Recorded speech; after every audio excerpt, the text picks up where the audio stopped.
আজকে জাতির শ্রেষ্ঠ সন্তান বীর মুক্তিযোদ্ধারা এবং উপস্থিত আমার প্রিয় শিক্ষক এবং আমার ছোট ভাইরা এবং মিডিয়া কর্মীরা, আসসালামু আলাইকুম।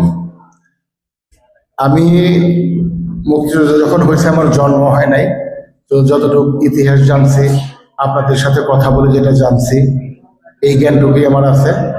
আপনারা আসলে কত বড় মাপের মানুষ এটা আমি ভাষায় প্রকাশ করতে পারবো না। তো আপনার জন্য সবসময় আমার দোয়া থাকবে, আপনাদের কি বলে আপনাদের নির্দেশ, আপনাদের স্নেহ, এইটার আশা করি। কিন্তু সবচেয়ে তার একটা বিষয় হচ্ছে যে বিষয়টা কিভাবে নেবেন জানি না। বিগত ফ্যাসিস্ট আমলে আমরা দেখি ইতিহাসগুলোকে মিথ্যা কথা গিলা বলছে। আপনি এখানে একটু খেয়াল করে দেখবেন, 80% তথ্য নতুন প্রজন্ম এবং আমাদেরকে ভুল তথ্য দিয়েছে, সেগুলো প্রমাণ সহকারে আছে, কিন্তু সত্য তথ্যগুলো কিন্তু আপনাদের মাঝে আছে। আমি আশা করি আপনারা এই যে আমাদের primary school, kindergarten, high school, আমরা যারা আছি, আপনারা এখন আছে, হায়াত মৌতের কথা তো বলা যায় না, যে কেউ মারা যেতে পারে। আমি আশা করি আপনারা অরিজিনাল যে ইতিহাসটা আসলে কি ঘটেছিল, কি হয়েছিল, কার মাধ্যমে কি হয়েছিল, আশা করি আপনারা সেই বিষয়গুলো আপনারা আমাদের মাঝে বলবেন, আমরা যেন সত্যটা, কমসে কম সত্যটা জানতে পারি। এটাই আমার সবচাইতে আপনাদের কাছে অনুরোধ। আর আরেকটা বিষয় দেখেন যে আজকে 16ই ডিসেম্বর আমাদের বিজয় দিবস।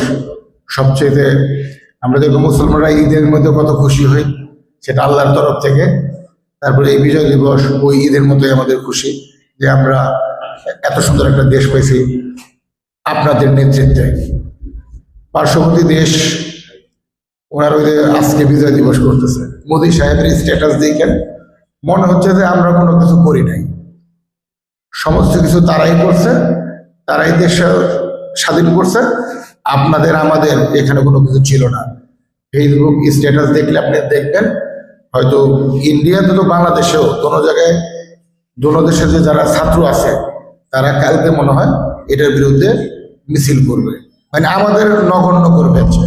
সে বলতে পারতো যে আমরা দুজনেই সাহায্যে নিষ্ট হয়েছে, মানে এমনভাবে লিখছে সে, এটার আমি নিন্দা এবং প্রতিবাদ জানাই যে এইভাবে লেখাটা তার ঠিক হয় না। মনে এমনভাবে লিখছে যে আমরা কোনো কিছু করি নাই। এই যে আমাদের কত মুক্তিযোদ্ধা মারা গেল, আপনারা কত কষ্ট করছেন। ওই যে সিদ্দিক ভাই মাঝে মাঝে গল্প বলতো, না খেয়ে থাকতো, রাস্তার মধ্যে কি বলে ওই কদু, সিম, এগুলা কামড়ায় কামড়ায় তারা খাইছে, কষ্টগুলো যে করছে। হ্যাঁ, অনেক ইতিহাস হয়তো জানি, অনেক জানি না। তো এর জন্য আপনাদের কাছে আমার বিনীত অনুরোধ, আপনারা সঠিক ইতিহাস এখন জাতীয় পর্যায় থেকে সবকিছু আপনারা চোখে দেখেছেন, আপনারা জানেন, সেই সত্যটা সবার মধ্যে তুলে ধরবেন। আপনাদের বলতে আমার সংগ্রামে সালাম এবং শুভেচ্ছা এবং অভিনন্দন। সবাইকে বিজয় দিবসের শুভেচ্ছা। ভালো থাকবেন। আসসালামু আলাইকুম। বাংলাদেশ জিন্দাবাদ।